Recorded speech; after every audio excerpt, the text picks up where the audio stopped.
बिस्मिल्लाहिर्रहमानिर्रहीम। Essay writing जो beginners के लिए एसे राइटिंग का लेक्चर है या इंस्ट्रक्शंस हैं, उनके लिए यूँ है कि जब ऐसे आपके सामने ऐसे का पेपर आपके सामने आता है तो उसके ऊपर कोई 8 से लेकर 10 टॉपिक्स लिखे होते हैं। एक टॉपिक आपने चुनना है और उसको चुनने के बाद आपने उसके ऊपर रफ ड्राफ्ट में ब्रेनस्टॉर्मिंग करनी है। आपके पास एक कॉपी होगी जो आंसर कॉपी है, उसकी बैक साइड के ऊपर पहला सफ़ा जो है उसको फ्लिप करेंगे तो आप उस पहले सफ़े के बैक के ऊपर you'll start doing a rough draft. I mean this is called brainstorming। और कितनी देर के लिए रफ ड्राफ्ट करना है? ऑलमोस्ट 30 से लेकर 45 मिनट्स तक, यानी पौना घंटा आपने रफ ड्राफ्टिंग करनी है। जो भी टॉपिक आया उस टॉपिक के मुतालिक जो पॉइंट आपके जहन में है उसको लिख लेना है। एक छोटी सी थीसिस स्टेटमेंट बना लेनी है, इंट्रोडक्शन थोड़ा सा लिख लें, उसी थीसिस स्टेटमेंट की बेसिस के ऊपर कंक्लूजन कर लें और बीच में मेजर पॉइंट्स लिख लें और उन पॉइंट्स की आपने बाद में आउटलाइन बनानी। जब आपने पौना घंटा या 50 मिनट्स ब्रेनस्टॉर्मिंग कर ली और उसके बाद फिर आपने फाइनल ड्राफ्ट के ऊपर लिखना शुरू किया तो आपके लिए काम आसान हो जाएगा। आप अच्छे तरीके से एक लॉजिकल ऑर्डर से अपना एसे बिल्ड करते जाओगे। लेकिन बिगिनर्स जो अभी स्टार्ट कर रहे हैं उनके लिए रिकमेंडेड यही है कि अभी सिर्फ छोटे छोटे एसे से स्टार्ट करें, जैसे कि 30 मिनट का एसे, 40 मिनट का एसे, फिर उसके बाद बढ़ा के 1 घंटे का एसे। जब आप 3 से 4 महीने तक अच्छा खासा मटेरियल पढ़ लेंगे, ऑप्शनल सब्जेक्ट्स के ऊपर बुक्स पढ़ लेंगे, कंपलसरी सब्जेक्ट्स की books, Dawn newspaper reading, different material, फिर आपके पास अच्छा खासा आर्गूमेंट होगा। उसके बाद फिर आप एक अच्छा ऐसे मुकम्मल आर्गूमेंट पावरफुल कंटेंट के साथ आप लिख सकोगे। अब मैं बताता हूँ कि ऐसे में सबसे इम्पॉर्टेंट चीज़ क्या होती है। आपके जहन में कुछ चीज़ें मौजूद हैं जिसको अंडू करना ज़्यादा इम्पॉर्टेंट है। ऐसे में एक चीज़ जो जहन में आती है कि इंग्लिश बहुत पावरफुल होनी चाहिए।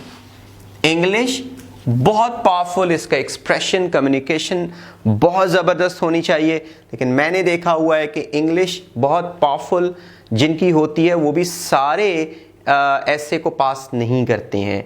और अक्सर औक़ात देखा है जिनकी एवरेज इंग्लिश होती है, सिंपल इंग्लिश एक्सप्रेशन के साथ वो अपना बयान करते हैं, वो पास भी कर जाते हैं क्योंकि उनके आर्गूमेंट्स बहुत पावरफुल होते हैं। तो इसका मतलब है कि इंग्लिश में छोटी मोटी गलतियाँ, टेंसेस, इवन के स्लिप्स, जो आप पेन से लिख रहे हो आपकी बहुत सारी स्लिप्स हो जाती हैं, बहुत सारी मिस्टेक्स हो जाती हैं जो जिसको आप रिवाइव करें तो आप सही भी कर सकते हो। इसके बावजूद आपके आर्गूमेंट्स बड़े पावरफुल हैं तो आपको मार्क्स मिलेंगे। तो आर्गूमेंट्स इंग्लिश या आपकी कम्युनिकेशन से ज़्यादा वेटेज कैरी करते हैं, तो आर्गूमेंट्स बड़े पावरफुल होने चाहिए। लेकिन आर्गूमेंट्स के लिए क्या आप करेंगे, या कंटेंट के लिए, या फिर एनालिसिस इसको कहते हैं, या रीजनिंग, लॉजिक, कुछ भी इसको कह ले, जिसको कहते हैं आर्गूमेंट्स या एनालिसिस इसको बोलते हैं। इसके लिए आप क्या करेंगे, बहुत सारा मटेरियल पहले आपके जहन में मौजूद होना ज़रूरी है, फिर ही आप उसको लिख पाएंगे। तो उसके लिए रीडिंग बहुत चाहिए। फिर उसके बाद, लेकिन कईयों को मैंने देखा है कि इंग्लिश भी बहुत अच्छी है, यानी कि कम्युनिकेशन भी, आर्गूमेंट्स भी बड़े पावरफुल हैं, लेकिन फिर भी फेल हो जाते हैं। तो वो 60 to 70% वो स्टूडेंट्स हैं जिनकी इंग्लिश भी अच्छी है, लैंग्वेज भी ठीक है, आर्गूमेंट्स भी पावरफुल हैं, लेकिन इसके बावजूद फेल हो जाते हैं। वो बच्चे हैं जो रेलेवेंट नहीं रहते। रेलेवेंस या आप समझे टू दी पॉइंट वो नहीं रहते। तो सबसे इंपॉर्टेंट चीज, अगर मैं इसका पिरामिड बनाऊं, एक इसकी बिल्डिंग बनाऊं, तो जो बेस के अंदर सबसे इंपॉर्टेंट चीज है जो है रेलेवेंस। आपकी आउटलाइन में ही रेलेवेंस आपके एग्जामिनर को पता चल जाएगी। अगर वो रेलेवेंट ना हुआ तो ना उसने आर्गूमेंट्स देखने हैं, ना उसने इंग्लिश को चेक करना है और उसने आपको मार्क्स नहीं देने। तो इसको हम कहेंगे कि बेस के ऊपर अगर आप इसको निकाल दें दोनों गिर जाएंगे। लेकिन अगर रेलेवेंट है तो फिर आपके आर्गूमेंट्स अच्छे होंगे तो आप पास हो सकते हैं प्रॉबेबली। फिर उसके बाद अगर आपके आर्गूमेंट्स भी अच्छे हैं, इंग्लिश भी अच्छी है, लेकिन रेलेवेंट नहीं है तो आप पास नहीं हो सकते। आगे हम आते हैं, आज हम बात करेंगे रेलेवेंस की, हाउ टू बी रेलेवेंट, और रेलेवेंट रह के किस तरीके से आपने आउटलाइन बनानी है। फर्ज करें मैं इसको अब मिटा देता हूं,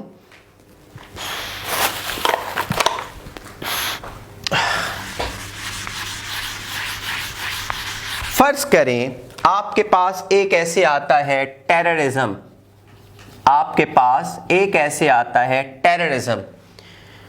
अब टेररिज्म के ऊपर रेलेवेंट रहना कोई मुश्किल चीज नहीं है, क्योंकि ये open ended one word topic है, एक्सपोजिटरी इसको बोलते हैं। You can expose this to any direction, you can write all even aspects of terrorism in arguments से आप लिखते हो। अगर आपने आर्गुमेंट्स या एनालिसिस इसका करना है तो क्या कहेंगे, रीजंस ऑफ टेररिज्म।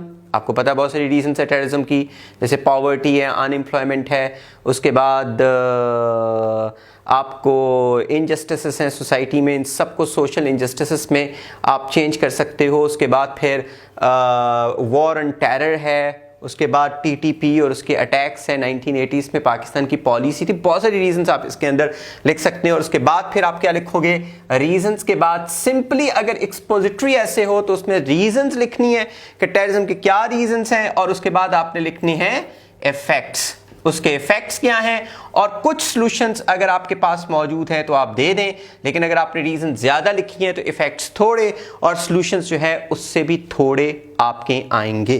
तो इस तरीके से आपने सिंपल सा, ऐसे कभी आया नहीं है, कभी भी नहीं आया, क्योंकि टेररिज्म के ऊपर, लेकिन आपको बताने के लिए मैंने एक टॉपिक लिखा। फर्ज करें एक टॉपिक जो 2 दफा आ चुका है, एक दफा पीएमएस में आ चुका है और एक दफा सीएसएस में 2004-2005 में आ चुका है, terrorism and contemporary world, contemporary world ये आ चुका है। अब किसी ने सिर्फ टेररिज्म को देखकर उसके ऊपर उसकी रीजंस लिखती हैं और उसके वो इफेक्ट्स लिखती है और फिर सॉल्यूशंस लिखती है तो वो रेलेवेंट नहीं होगा, क्योंकि इसमें इक्वली 2 पार्ट्स हैं इस टाइटल के, यानी कि 2 टॉपिक्स और वो इक्वली इंपॉर्टेंट है। एक टॉपिक कौन सा है, टेररिज्म, और दूसरा टॉपिक कौन सा है, कंटेम्पररी वर्ल्ड। अब 2 अगर इसके टॉपिक्स बनते हैं या 2 इसके पार्ट्स बनते हैं, हम कह लेते हैं चलो पार्ट्स बनते हैं, तो ये 2 पार्ट्स हैं, इनको आपने सिंक्रोनाइजेशन में लेके चलना है। मसलन टेररिज्म और कंटेम्पररी वर्ल्ड को साथ साथ में लेके चलना है।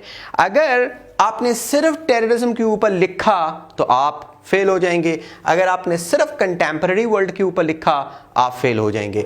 आपने इन दोनों के ऊपर लिखना है। और कैसे लिखेंगे, टेररिज्म का इंपैक्ट कंटेम्पररी वर्ल्ड के ऊपर, कंटेम्पररी वर्ल्ड का इंपैक्ट टेररिज्म के ऊपर। अब ये बात समझ लग गई।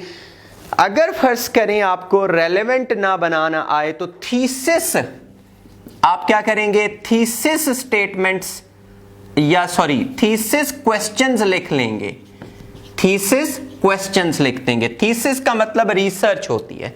रिसर्च क्वेश्चंस हमेशा वाई से बनते हैं, हाउ से बनते हैं, तो इसका मतलब है वाई या हाउ शुरू में लगाएं और इसकी एक पूरे क्वेश्चन बना लें। मसलन हाउ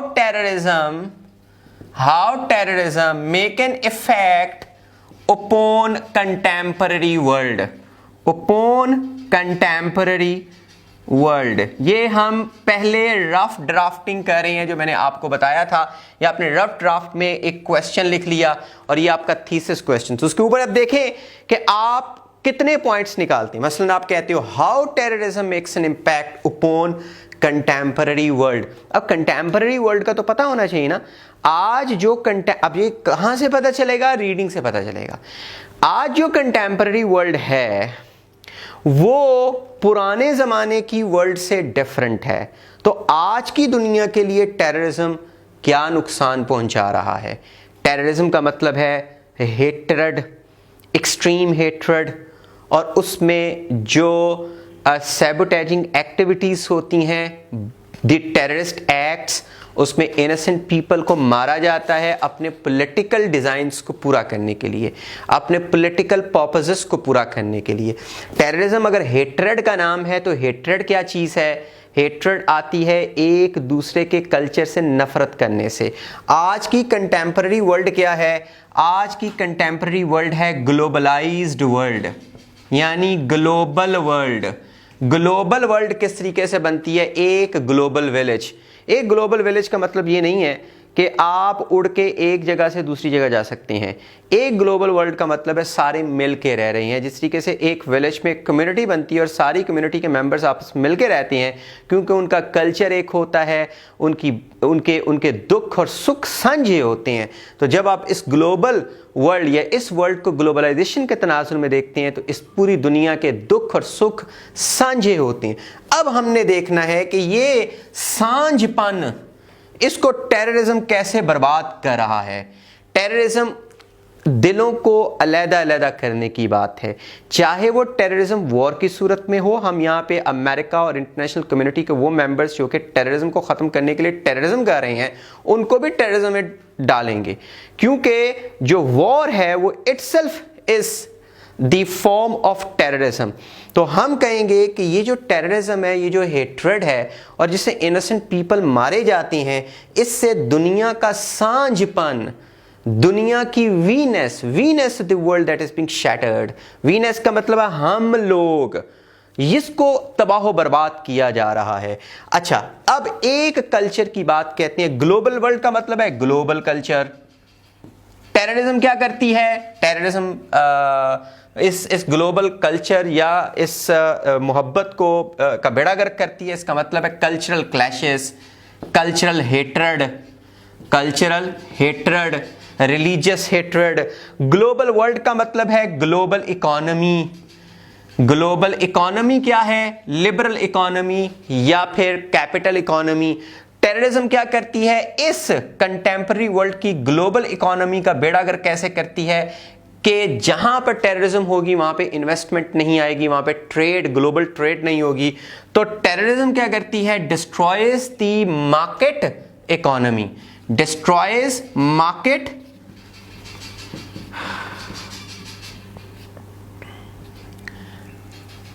इकोनॉमी, वहां पे वो नहीं आती है। तो इसका मतलब है जो कंटेम्पररी वर्ल्ड है उसकी मुख्तलिफ किस्म की हमने जो सेलिएंट फीचर्स हैं वो देखने हैं और उसके ऊपर इम्पैक्ट टेररिज्म का देखना है कि टेररिज्म उसके ऊपर क्या इम्पैक्ट डाल रही है। अब आगे आते हैं। अब ये भी हो सकता है कि इसको आप कहते हैं कि टेररिज्म एंड कंटेम्पररी वर्ल्ड, किसी बच्चे ने ये लिखा, कोई बच्चा ऐसे नहीं करता है कि terrorism, how terrorism makes an impact upon temporary world. उस बच्चे ने लिखा how contemporary world makes an impact upon terrorism, how contemporary. तो इसका एक और जाविया बन सकता है एस्पेक्ट, हाउ कंटेम्पररी वर्ल्ड यानी कि global world makes an impact upon effect या इंपैक्ट अपॉन टेररिज्म। ये उसने लिख दिया। जब उसने ये लिख दिया तो इसके भी पॉइंट्स निकल सकते हैं। कंटेम्पररी वर्ल्ड आप जब देखते हो तो वो क्या है? वो है न्यू कलोनियलिज्म। न्यू कलोनियलिज्म का क्या मतलब है? एक सुपर पावर अमेरिका या वर्ल्ड पावर वो इकोनॉमिकली पूरी दुनिया के ऊपर काबिज है, यानी पूरी दुनिया को इकोनॉमी में उसने जकड़ा हुआ है, कंट्रोल किया हुआ है। उसको कहते हैं न्यू कलोनियलिज्म। याद रखिए जो कलोनियलिज्म थी, जो कलोनियलिज्म का कॉन्सेप्ट जो ब्रिटेन इंडिया में आया, इसका मतलब physical occupation of some territory, लेकिन न्यू कलोनियलिज्म का मतलब है economic occupation of that territory. जैसे पाकिस्तान को IMF चला रही है तो इसका मतलब है पाकिस्तान के ऊपर इकोनॉमिक तसल्लुत है उनका। तो न्यू कलोनियलिज्म, उसको पूरी दुनिया में न्यू कलोनियलिज्म है। तो इस न्यू कलोनियलिज्म में क्या होती है? इनजस्टिसेस पैदा होती हैं। क्या होती है? इनजस्टिसेस पैदा होती हैं। इस इनजस्टिसेस के बाद फिर इनइक्वालिटी पैदा होती है, गरीब अमीर के दरमियान में इनइक्वालिटी पैदा होती है। गरीब आदमी फिर टेररिस्ट्स के हाथों एक्सप्लॉइट कर देता है। वो अपनी इस एक्सट्रीम नफरत को टेररिज्म के जरिए से अपना आउटलेट देता है और इससे दुनिया के पीस को खराब करता है। तो हम कह सकते हैं कि कंटेम्पररी वर्ल्ड भी टेररिज्म को प्रमोट कर रही है।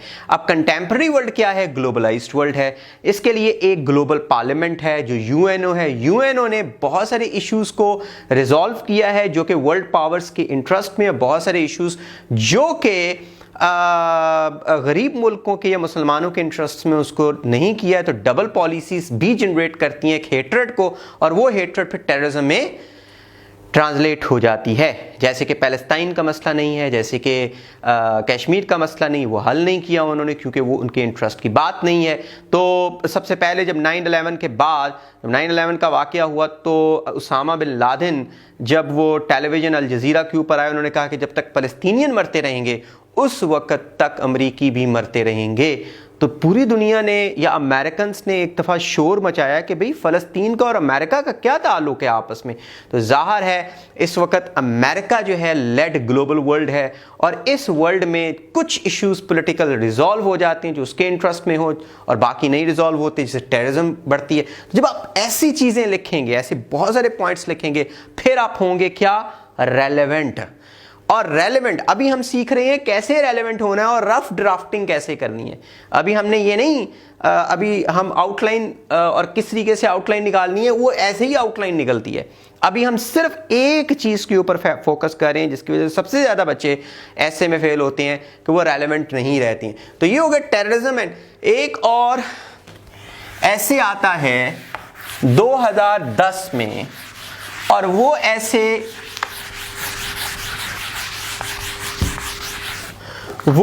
क्या है? वो है डायलॉग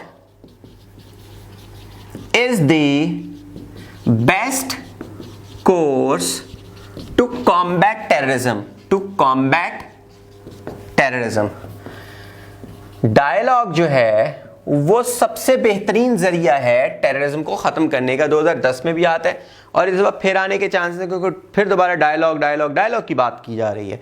तो इसको कैसे करना है? अब आपने जिसने देखा टेररिज्म उसने टेररिज्म पे लिखना शुरू कर दिया, फेल हो जाएगा। जितने पावरफुल मर्जी आर्गूमेंट्स दे दे, जितने ज़बरदस्त फैक्ट्स मर्जी ले आए, जो मर्जी कर ले, लेकिन वो फेल होए। जिसने देखा डायलॉग, अच्छा डायलॉग पे लिखना शुरू कर दिया, वो फेल हो जाएगा। इस ऐसे के दो हिस्से हैं, एक है मेन टॉपिक और एक है सब टाइटल्स। मेन टॉपिक है डायलॉग और सब टाइटल है टेररिज्म। डायलॉग और टेररिज्म का क्या ताल्लुक है, ये ताल्लुक आपने लेके चलना है, फिर आप होंगे रेलेवेंट। और इस ताल्लुक को कैसे आपने शो करना है कि डायलॉग ही सबसे बेहतरीन तरीका है टेररिज्म को हल करने का। मेन फोकस किसका? डायलॉग, और उसके बाद आपने टेररिज्म के ऊपर उसको लिंक करना। मसलन आपके ज़हन में आता है कि डायलॉग के ज़रिए से जो बातचीत के ज़रिए से, डायलॉग के ज़रिए से मसला हल करते हैं वो पीसफुल लोग होते हैं, उनके पास आर्गूमेंट्स पावरफुल होती हैं, वो अपने मैटर्स को वॉर के ज़रिए से नहीं बल्कि पीसफुल तरीके से शो करते हैं, और ये पीसफुल तरीका ज़्यादा पावरफुल आइडियोलॉजी है। तो इसका मतलब है पीस को चांस देना चाहिए। फिर उसके बाद आपके ज़हन में आता है कि वॉर की ज़रिए से अमेरिका ने 2001 से लेकर 2020 19 साल बॉम्ब मार मार के अफगानिस्तान में तालिबान को ख़त्म नहीं कर सके। तो इसका मतलब है कि वॉर मसले का हल नहीं है। वॉर से जो वायलेंस होता है, वायलेंस बिगेट्स वायलेंस, और जब भी वायलेंस होता है तो जो टेररिस्ट्स हैं वो उनको रिक्रूटिंग ग्राउंड मिलती है, वो जस्टिफाइड होते हैं, और बहुत सारे लोग इसमें मारे जाते हैं कोलैटरल डैमेज में। एक टेररिस्ट को मारने के लिए जब बॉम्ब फेंका जाए हवा से, ड्रोन के ज़रिए से, तो उसके करीब आबादी के बहुत सारे लोग मारे जाते हैं। तो इससे जो तालिबान के बारे में या टेररिस्ट के बारे में अच्छी एक वो पैदा होती है सिंपथी, उस सिंपथी की वजह से उनको रिक्रूटमेंट ग्राउंड मिलती है। तो इस वजह से डायलॉग ही बेहतरीन तरीका है, क्योंकि डायलॉग से कम आप जब जिनको आप टेररिस्ट बोलते हैं उनको सामने बिठाते हैं तो गिव एंड टेक का, आप में कॉम्प्रोमाइज़ का एक हौसला पैदा होता है, इसलिए ये बेस्ट तरीका है। फिर उसके बाद आप देखते हैं कि डायलॉग के ज़रिए से दोनों पार्टीज़ को एक आउटलेट मिलता है, सेफ्टी वॉल्व है जिसके ज़रिए से आउटलेट मिलता है और उनका गुस्सा निकलता है। तो ऐसी चीज़ें आपने बहुत सारी लिखनी है, तो फिर आपका होगा रेलेवेंट।